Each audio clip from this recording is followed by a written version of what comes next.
Hey guys, I hope you are having a fantastic day. Whatever time of the day you may be watching this video for this Ed puzzle. Remember, this Ed puzzle is going to be due Friday, November 1st at 3 o'clock. Okay, so just after school. So the fact that you're here and watching is a good sign that you're going to get this done. So basically, we're going to go through these slides. And occasionally on your Ed puzzle, a question will pop up and you will answer that question. You guys have done Ed puzzles before, so this is nothing new for you guys, okay? So let's talk about some of these big things. Again, we were going to cover the war in the Pacific after the quiz on Monday, but because we got a little bit behind, this is why we're doing it this way, okay? Now, the war in the Pacific, first off, we have to talk about Potsdam. So we just wrapped up with the end of the war in Europe and the fall of Hitler, and that is what was on your quiz, right? That's one of the main things that was on your quiz. But the United States still has an entire other theater to worry about, or an entire other part of the world to worry about. So at Potsdam, as they met, the Allies met, as England, the United States, and the Soviets met, they tried to figure out what to do, okay? Because they had two challenges in front of them. Number one, they had to figure out what to do with Germany now that the war was over, okay? Now, we went over this in class, but first off, what did the Allies decide to do with Germany after the war was over, both the country itself and the capital, Berlin? Okay, you should have just answered that. Now, when they meet at Potsdam, Stalin, the leader of the Soviet Union, wants the United States, or excuse me, wants Germany to pay heavy reparations for this war. Okay, he wants the Germans to really pay. And if you think about this, this makes sense why he would want this, because remember, the Germans had kind of stabbed the Soviets in the back. The Germans had agreed with the Soviets that they wouldn't attack each other, and then Hitler and the Germans attacked the Soviets. So Stalin wants to drop the hammer down on the Germans. Truman is now president at this point for the United States. FDR has died. Harry Truman is the president now. He wants to help Germany rebuild. Now, why might this have been the case? What lessons might we have learned from World War I as to why this would perhaps be the best course of action to help Germany rebuild? Why would that be our course of action rather than imposing heavy reparations?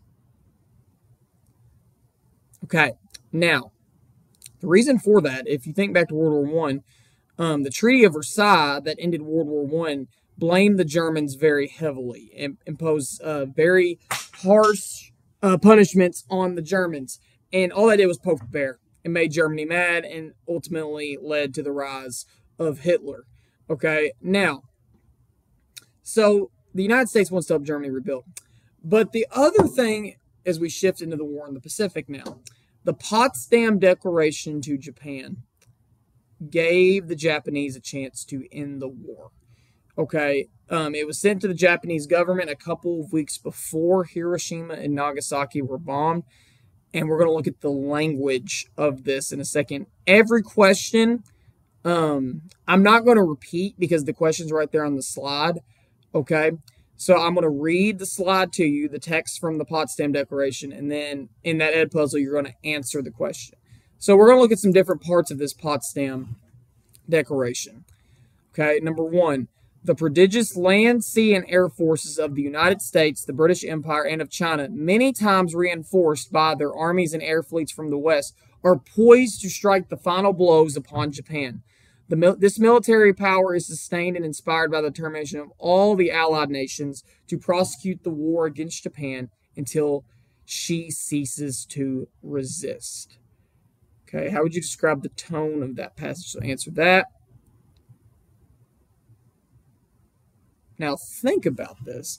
The tone of this passage is, the United States means business. It's very serious. It's very stern. Look at this. Poised, it means like we're about to strike the final blows upon Japan. Like poised, we're going to. It's about to happen, and we are about to drop the hammer, the United States, the British, and the Chinese, and we are about to end this war and just devastate Japan. And look what it says. This military power is sustained and inspired by the determination of all the allied nations to prosecute the war against Japan until she ceases to resist. The Allies are not going to give up until Japan surrenders. I mean, this is just talking about this relentless fighting spirit. Okay? Now, moving on to the next part.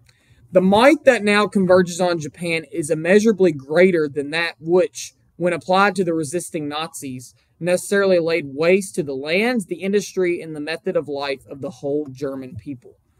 What's the purpose of this section? Why did the Allies include this in the Potsdam Declaration? Answer that question. They included this to show and try to warn the Japanese that, hey, you know what happened to your old friend Hitler and the Germans that you were allies with? Yeah, they were defeated. You know, we laid waste to everything in Germany, took over Berlin. Yeah, we did that. And the military power that we currently have at our disposal, at our backs, is greater than that which absolutely dominated and decimated Germany.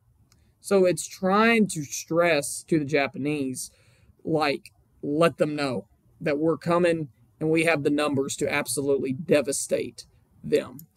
Now, this next part. The full application of our military power backed by our resolve will mean the inevitable and complete destruction of the Japanese armed forces, and just as inevitably, the utter devastation of the Japanese homeland. Okay, so we're about, depending on when you watch this video, either we're about to do the atomic bomb or project, or we have done it. So I'm not going to interject a lot here because this is your opinion, but I'm curious to see what y'all say. So what is said in this part, it's mainly your opinion on what you think is said here. Do you think that this was adequate or sufficient warning for the atomic bomb, for the atomic bombs be dropped on the Japanese cities of Hiroshima and Nagasaki? So put your answer in there, and we will get on.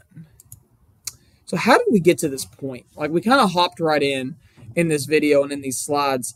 Like, how did we get to the point where we're telling Japan, surrender or we are going to absolutely devastate you? You know, we are not going to give up until you cease to resist. Well, first off, recall question. What led the United States to declare war on Japan? What event led the United States to declare war on Japan? The attack on Pearl Harbor. Okay, on December 7th, 1941. A date which will live in infamy. FDR. Okay, but from that time period between Pearl Harbor and December 7th, 1941 to August 1945, which is when the atomic bombs were dropped, we have to fill in those gaps and understand what was going on. Now, this is the strategy that the United States adopted, okay, in the Pacific Theater against the Japanese. Island hopping, which if I was in front of the class, I would be hopping all across the front of the room, pretending the basketball goal that I'm looking at right now is Japan. Okay, and we would take every little island that we could as we worked our way across the Pacific Ocean. Okay, and the theory behind this was, A, we're trying to eliminate the Japanese's power in this region. We're trying to take some bases from them. But also, if we're going to fight this war against the Japanese in this theater, we need our own bases, and we need that ability to establish these bases, a military presence, to hopefully strike a significant blow to the ability of the Japanese to move supplies throughout the region. Okay? I'm going to, for the the purpose of the Ed puzzle, I'm going to do this just like we were in class. Tell me some things that you see in this picture. Okay, you notice General Douglas MacArthur, the caption. This is one of the main guys in the Pacific Theater, okay? And if you look in the far left corner of this picture, that's Japan, the rising sun, okay? But what is General MacArthur for the United States, who's represented here? He's in like a boat, but what's he picking up as he works on the way to Japan? He's spearfishing, right? and he's spearing islands. He's picking up islands, hence the name of the picture, the island spear, as he works his way across the Pacific Ocean to Japan. And look at this map right here. The blue arrows represent the Allied movement, specifically the United States. You know, Pearl Harbor, the Japanese attacked there. But then, as you see after Pearl Harbor, the United States starts to move towards Japan, slowly but surely. Okay, took some islands here, moved up. And if you pay attention to the dates, okay, of how the United States is moving through, all the way up till 1945, whenever we are knocking on the doorstep of Japan, right here at Okinawa and Iwo Jima, which we'll get to in a second. So we need to go over some of these major battles in the Pacific theater. First up, a lot of you have probably heard of the Battle of Midway Atoll or Midway Island. This is it. Midway Island is tiny, absolutely tiny, and it's called Midway Island because it's halfway in between the United States, like North America and Asia. It is less than 3 square miles. Okay, less than 2.5 square miles. The city of Cadiz is actually bigger than Midway Island. So why on earth did the United States and Japan both clamor and want Midway Atoll or Midway Island so badly? Well, again, it's in the middle of the Pacific Ocean. So what purpose could this island serve if either the Japanese or the Americans, which we did, Americans gained control after this battle, spoiler alert, why would that be a positive thing if we're in control of this island? Put your answer there in the bottom. It's all about the ability of the military to have a fueling base here, okay? Because, I mean, you look at this, you know, Hawaii's down here. There's not a lot of other islands around here. There's a few here and there, but specifically in this part, Midway's about the only island for a couple hundred miles. So the Japanese and Americans, in order to have their navy rolling at full capability, they need this island. Now, thankfully, Midway Island, which I'm just going to skip through this. If you need to pause it and write it down, you can, because I just went over that. Okay.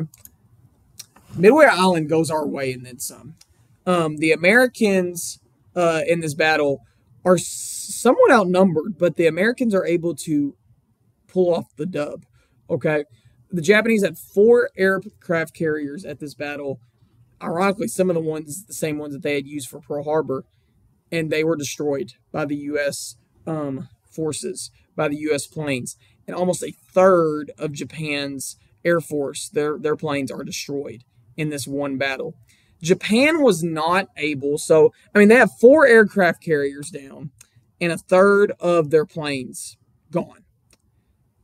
Why, compared to the United States, is this going to put Japan behind the 8 ball? Why is Japan going to struggle to be able to launch another offensive after this, to go after the United States? What do you think? Why would this be hard for the Japanese to do this? Well, on the surface level, they have less military ability now. You know, they've lost a significant part of, again, they've lost their aircraft carriers, 4 of them, and they've lost a third of their planes. But also, the United States is in a better position to fix a situation like this than Japan. Japan is not nearly as industrialized as the United States at this point. I mean, for a tiny country, a relatively small country, they have a decent amount, but not like the industrial might of the United States that we've talked about. So Japan simply cannot keep up with the industrialized United States. When all of America's factories are running full throttle ahead, it's very hard for our adversaries to keep up. Again, you know, we talked about the Depression in World War II and how much World War II helped the economy. By 1943, a year after Midway Island, we are outproducing Germany, Italy, and Japan combined. That's just America's industrial might. So Midway is huge, okay? And real quick, sorry, I forgot to mention this. A big reason why we wanted Midway was because of the Navajo code talkers, okay? Now, let's see if you remember this from the notes. Who were the Navajo code talkers and why were they significant? If you did not remember who the Navajo code talkers were, they were translators for the United States military that were bilingual. They spoke both Navajo and English. And whenever they sent codes back and forth, they sent it in Navajo. Okay, like there were Navajo words that were supposed to represent English letters, and that's the way that the U.S. military and their allies sent messages back and forth. The Japanese were never able to decipher this. I mean, it's a Native American language, so how would they know it on a widespread level? And so, part of the reason why we are successful at Midway is because of the Navajo code talkers. The Japanese never cracked this, and we were able to communicate while also intercepting their code. So anyway, obviously the United States has control of the Philippines for most of the late 1800s, early 1900s. Which, how did we get control of the Philippines? Let's see if you remember. We gained control of the Philippines as a result of the Spanish-American War, the War with Spain. The Philippines used to be a colony of Spain. We defeat the Spanish and get the Philippines, but we don't give the Philippines their independence, and they're a colony. The Japanese have taken the Philippines over during World War II from us, but we take the Philippines back in early 1945 with the Battle of Manila. That's the start of us taking the Philippines back. But this battle is absolutely brutal, okay? The capital of the Philippines, Manila, is almost destroyed. Over 100,000 civilians are killed, largely with mass murders by the Japanese forces as they came in. And their logic was that they would be the Japanese soldiers' logic was that they would be better off dead than living under American imperialistic rule, which is, I don't think that was their decision to make that judgment call. But anyway, Manila has still never really fully recovered from this battle. I mean, you look, and there are just blocks and blocks of this city leveled. Okay, this bridge falling in, just complete and utter devastation in the Philippines. Okay, so this just shows you how brutal this fighting was.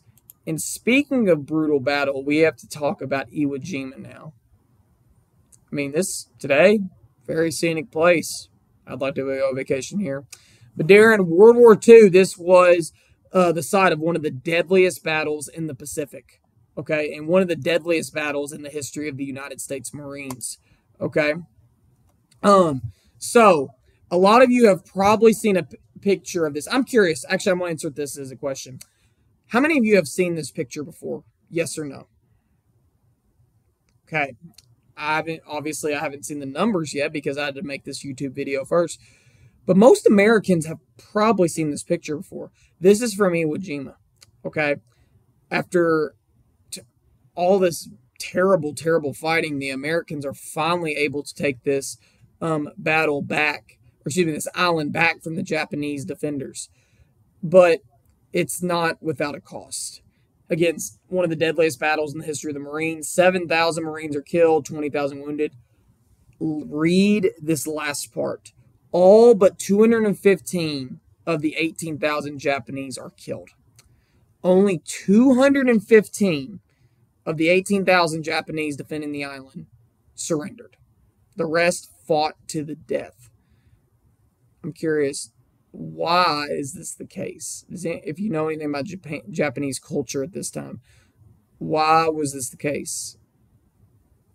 Well, it was dishonorable to surrender in Japanese culture. In fact, they actually, the Japanese soldiers had knives on them that, like, if they were about to get captured, they were like supposed to commit like ritualistic suicide, and like not surrender. Like, it was seen as dishonorable. It was either like you win in battle or you don't come home. That was the crux, the essential idea. Okay, so United States wins at Iwo Jima and then also Okinawa. Okinawa was the last major island before the Japanese mainland. And this was a huge victory. It gave us the ability to provide, to have a better chance to send more airstrikes over Japan, as well as a potential invasion of the Japanese mainland. why was this the case? Why would a victory at Okinawa give us this ability to have closer access to Japan? And don't overthink it. It's the last major island. I mean, we are, again, knocking on the doorstep of Japan. So this victory at Okinawa is huge. But again, comes at a very, very high cost for both American and Japanese forces. Okay, because you see right here, it's the last major island before Japan. Again, this is going to give us the ability to strike Japan easier, or if we had proceeded with a mainland invasion of Japan, it would have enabled that to have been easier as well. Okay, now you have to think.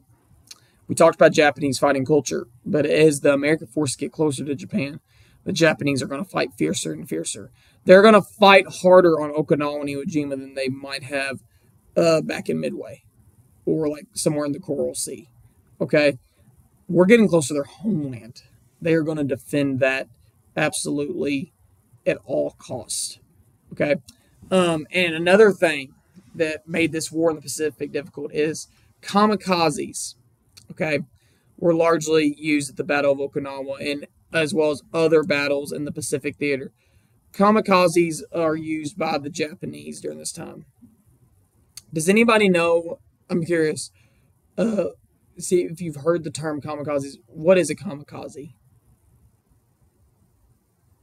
Okay, a kamikaze is like basically a suicide pilot that is designed to carry out a mission to take out as many targets as possible, because the Japanese were either going to win or die in battle. Defeat was seen as dishonorable. But it's important to make a distinction here, okay? Because we hear this and we think, oh, they were just deranged. Like, why would they do this?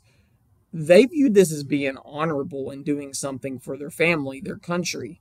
I mean, I'm not saying that it was justified that they killed all these Americans, because obviously it wasn't. But it was war, and they did not see this as being deranged or like just arbitrary, anything like that. They saw it as bringing honor and glory to their family. At Okinawa, 12,000 Americans are killed alone in the Battle of Okinawa, and there's a major push for the United States to use the atomic bombs on Hiroshima and Nagasaki. So again, this is just a reminder of the war against Japan. The fighting was so fierce, partially because of Japanese soldiers. Many of them knew the area they were fighting in, but also surrender was not an option. They were going to go down swinging. Okay, they were not going to give in to the United States. Then we got to talk about the atomic bomb. Okay, so FDR dies in the spring of 1945.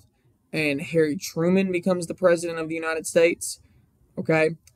And Truman made this decision to drop the atomic bomb on Hiroshima and Nagasaki after Iwo Jima and Okinawa because of the very, very high losses. Okay. And he drops the atomic bomb, and a day after, the Japanese government surrenders, a day after Nagasaki. Okay. The second atomic bombing.